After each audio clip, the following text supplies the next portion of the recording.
Good morning student, welcome back to English reader class. Today I will teach you chapter 5 and your chapter name is Boyhood Days. Boyhood Days means बचपन के दिन. This is an extract taken from autobiography by Booker T. Washington. यह एक कहानी है जो कि उनकी आत्मकथा है. किसने लिखी है?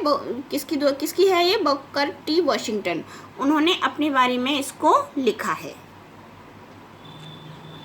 बूकर टी वॉशिंगटन की इन दोनों की कहानी है जिस टाइम पर वो स्कूल नहीं जाया करते थे, उनको पढ़ना लिखना नहीं आता था. उस टाइम की ये बात है. उनको कुछ भी पढ़ना लिखना नहीं आता था. वो उन दिनों को याद कर रहे हैं और उसको बारे में उन्होंने उल्लेख किया है. I had learn from somebody that the way to begin read was learn that the alphabet. वो एक कोई भी उनको ऐसा मिल जाता जो उन्हें अल्फ़ाबेट पढ़ना सिखा देता. I tried to all the way. मैंने सारे रास्ते अपना लिए थे. I could think of learn it all course without a teacher. मैंने बिना टीचर के ये सब कुछ सारे तरीके अपना लिए थे. For I could find no one to teach me. मुझको कोई भी नहीं मिला. किसके लिए? पढ़ाने के लिए. ये कौन कह रहा है? Booker T Washington. There was not a single member of my race anywhere. मैं हर तरीके से कोशिश करता था कुछ सीखने की, पढ़ने की, और मेरी माँ भी मुझे उस चीज़ में पढ़ने में पूरा सहयोग देती थी. इन द मिडेस्ट मीन्स बीच में, of my struggles and logging means जिज्ञासु, फॉर द एजुकेशन. मेरे सीखने की बीच में या मेरी संघर्ष के बीच में, जो मैं सीख रहा था उसके बीच में, a young coloured boy who had learned to read in the state of Ohio. Ohio एक जगह का नाम है. यंग कलर्ड मीन्स गहरे रंग का, जैसे सांवले रंग का बच्चा जो क्या जानता था? पढ़ना और लिखना जानता था. Came to माल्डेन. माल्डेन भी एक स्टेट, ओहियो राज्य के माल्डेन गांव में एक आया. As soon as he coloured people found out that he could read a newspaper brought. जैसे ही वो आया हमारे बीच में और उसने खरीद कर एक अखबार पढ़ा. ब्रॉड मीन्स खरीद कर.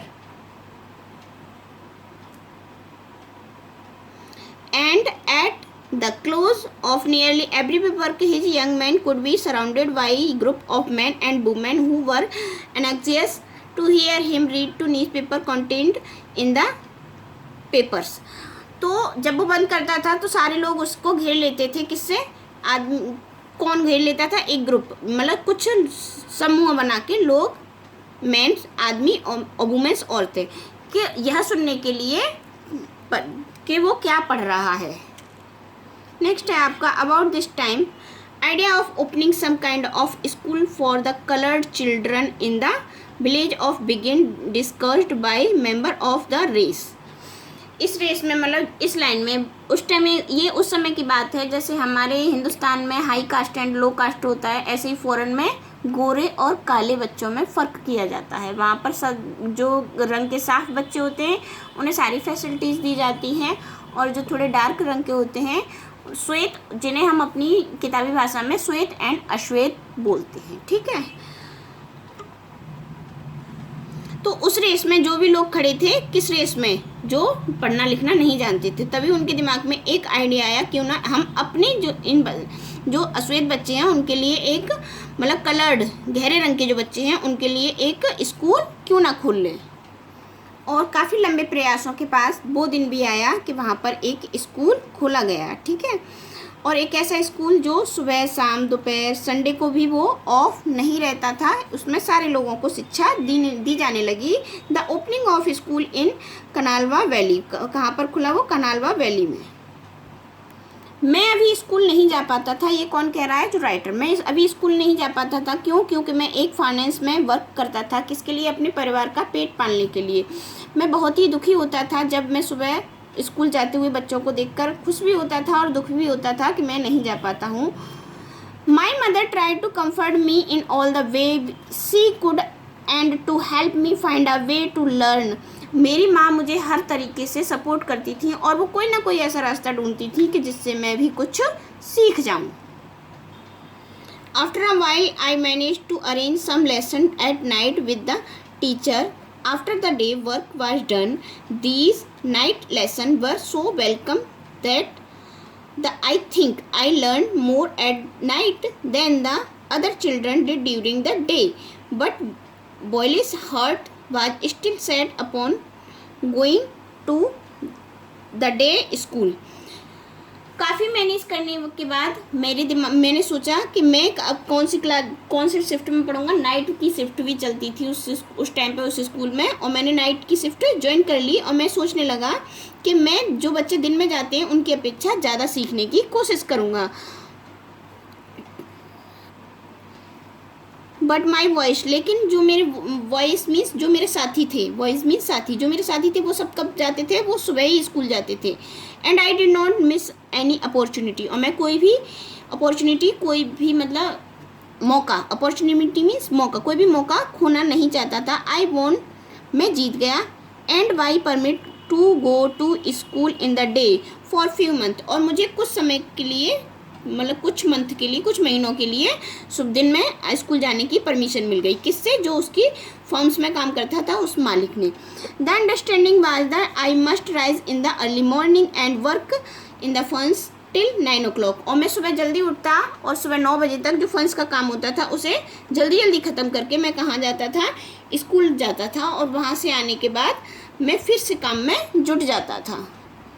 The schoolhouse was some distance from furnace means भट्टी, जो स्कूल था वो मेरी भट्टी से थोड़ी सी दूरी पर था। वेयर आई नाउ वर्क, जहाँ मैं अब काम करता था। And as I had to work till 9 o'clock, और मैं अपना 9 o'clock तक जब तक काम ख़त्म करता था, मतलब मेरा काम 9 बजे तक ही ख़त्म हो पाता था और 9 बजे ही स्कूल खुल जाता था।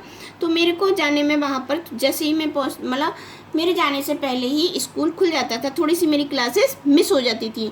To get around this difficulties, अब मुझे इस समय क्या हो रहा था, थोड़ी सी दिक्कत आ रही थी। आई डिड समथिंग रॉन्ग, मैंने सोचा कि कुछ तो गलत है। Perhaps most people will condemns me for what did, but since it is a fact, I might as well state it. अब देखो उसने क्या किया। There was a large clock in a little office in the funds, जो फंस था, जो बट्टी थी, वहाँ पर एक बहुत बड़ी घड़ी होती है। तो उसके दिमाग में एक आइडिया आता है। वो क्या करता है कि घड़ी का क्लॉक्स हैंड फ्रॉम 8:30, और वो उसको आधा घंटा फास्ट कर देता है, जल्दी चला देता है। जैसे कि मतलब 8:30 बजे हैं तो उस घड़ी में 9 बज जाए, है ना, इतना वो जल्दी कर देता है। और इस तरीके से वो स्कूल पर टाइम पे जाने लगता है। स्कूल पहुंचने के बाद वो अपने आप को सारे बच्चों से थोड़ा सा अलग पाता है। क्योंकि सारे बच्चों के पास एक कैप होती है स्पेशल, बट उसके पास नहीं होती है। आगे चलकर वो कैप उसकी माँ उसके लिए बनाती हैं, जो कि घर पर ही बनाती हैं। उनके पास इतना पैसा नहीं था कि वो स्टोर से नई कैप ले लें। फिर भी वो किस तरीके से कैप बनाती हैं, 2 कपड़ों को, अलग अलग रंग के 2 कपड़ों को जोड़कर एक नई कैप बनाती हैं। लास्ट टाइम में उनके पास बहुत सारी कैप सिंस दैट टाइम, लेकिन इस समय, अब वो सोच रहे हैं ना, उस समय की बात है। I have owned many kinds of caps and hats, मेरे पास बहुत तरीके की कैप्स और हैट हैं। But never won of which have felt so proud, लेकिन वो एक कैप मेरी ऐसी है जो मेरी माँ ने मुझे पहली बार दी थी, जिस पर मैं अपना बहुत ही गर्व महसूस करता हूँ। Made of 2 pieces of cloth sewn together by mother, जो किसने बनाई थी, उनकी मम्मी ने बनाई थी।